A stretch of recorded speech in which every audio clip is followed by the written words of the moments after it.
Filhos e filhas amados, depois de tantos anos de sofrimento, destruição e silêncio, uma nova luz começa a brilhar sobre o meu povo. O templo que foi derrubado, os muros que caíram e os corações que se partiram, agora recebem o sopro da esperança. Assim começa a história de Esdras.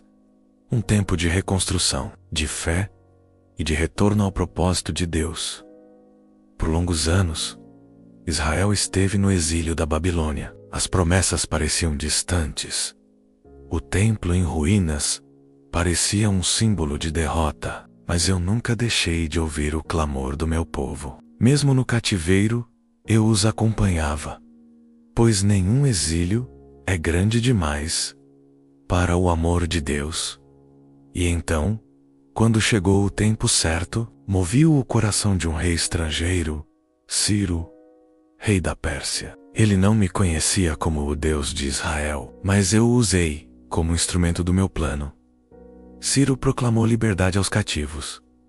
O Senhor, o Deus dos céus, me encarregou de construir um templo em Jerusalém. Quem for do seu povo, que suba e o reconstrua. Essas palavras despertaram esperança nos corações dos exilados. Muitos choraram de alegria, pois sabiam que se cumpria a promessa feita pelos profetas.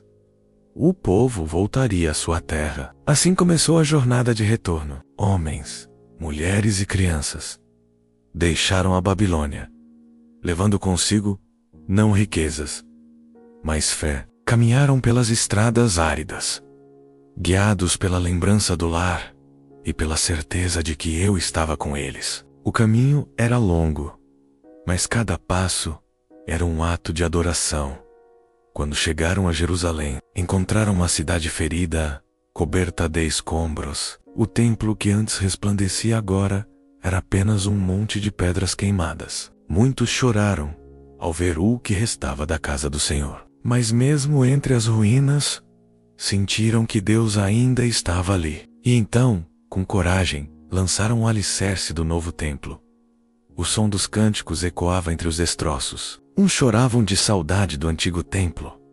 Outros se alegravam pelo novo começo. As lágrimas e os gritos se misturavam, e ninguém podia distinguir a tristeza da alegria. Assim a restauração, mistura de dor e esperança, lembrança e promessa.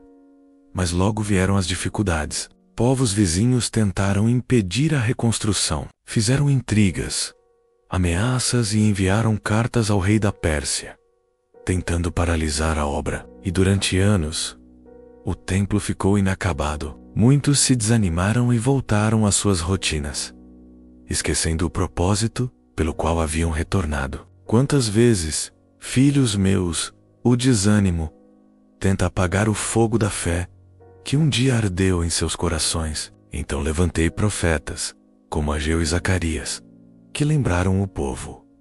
Não é hora de construir vossas casas enquanto a casa de Deus está em ruínas. Suas palavras reacenderam a chama. O povo voltou a trabalhar, não por orgulho, mas por amor. E mesmo diante das ameaças, perseveraram, pois quando a obra é de Deus, nenhuma oposição pode destruí-la. E assim, sob a direção de Zorobabel e Josué, o sumo sacerdote, o templo foi finalmente reconstruído. A alegria voltou a encher Jerusalém. O som das trombetas e dos cânticos de louvor subia aos céus. O altar foi restaurado. Os sacrifícios recomeçaram, e o povo voltou a adorar o Deus que nunca os abandonou. Mas a história não termina aí. Muitos anos depois, chegou a Jerusalém um homem chamado Esdras, um escriba e sacerdote fiel à lei do Senhor. Ele vinha com a missão de ensinar novamente a palavra de Deus ao povo, pois de nada adiantaria reconstruir o templo se os corações continuassem vazios. Esdras entendeu que a verdadeira restauração começa dentro da alma.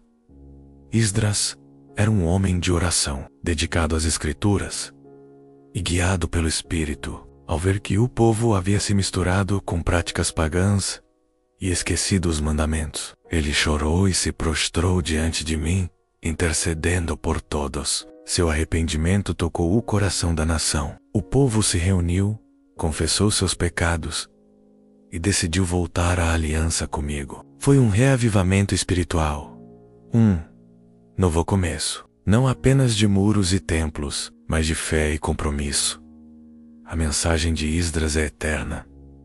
Deus não apenas reconstrói o que foi destruído, Ele restaura o que parecia perdido. Mesmo quando tudo parece ruína, Ele planta novas sementes de esperança. E quando a alma se volta para o Senhor, a vida reconstruída sobre fundamentos eternos. Retorno dos exilados é também a imagem da jornada espiritual de cada um de vocês. Muitos se afastam, perdem o rumo, sentem-se cativos em suas próprias dores e escolhas. Mas assim como eu chamei Israel de volta, também chamo cada coração ferido a regressar. Não há distância que o amor de Deus não possa alcançar, nem passado que Ele não possa restaurar. Jerusalém, antes devastada, voltou a se erguer. O templo, antes em cinzas, voltou a brilhar. E o povo, antes cativo, voltou a adorar. Tudo isso porque houve fé, arrependimento e obediência. É assim também na vida de quem crê. A reconstrução começa quando o coração decide voltar para Deus. Esdras nos ensina que a palavra do Senhor é o alicerce da restauração. Ele não buscou poder, mas sabedoria. Não procurou riqueza, mas comunhão com Deus. E por isso sua vida se tornou exemplo de humildade e fidelidade. Ele não reconstruiu apenas um templo físico, reconstruiu o espírito de uma nação. Hoje, eu digo a vocês, o mesmo Deus que guiou Esdras ainda guia seus passos. Talvez você esteja diante de ruínas, relacionamentos quebrados, sonhos frustrados, fé enfraquecida.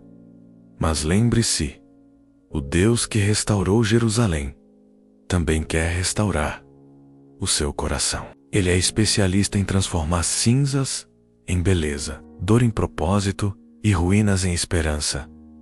Filhos, não tenham medo de recomeçar, mesmo que pareça impossível, mesmo que o passado tenha deixado marcas. Eu caminho com vocês, assim como estive com o meu povo no retorno do exílio. Estarei ao lado de cada um que escolher confiar em mim novamente. A reconstrução pode ser lenta, mas é certa, porque a mão de Deus nunca falha. E quando a fé for restaurada, quando a adoração for sincera, e quando os corações estiverem novamente voltados ao Pai, então a presença de Deus habitará entre vocês, como habitou no templo reconstruído. Esse é o verdadeiro significado do livro de Esdras. O poder de um novo começo, o valor da fidelidade e a graça de um Deus que sempre oferece uma segunda chance.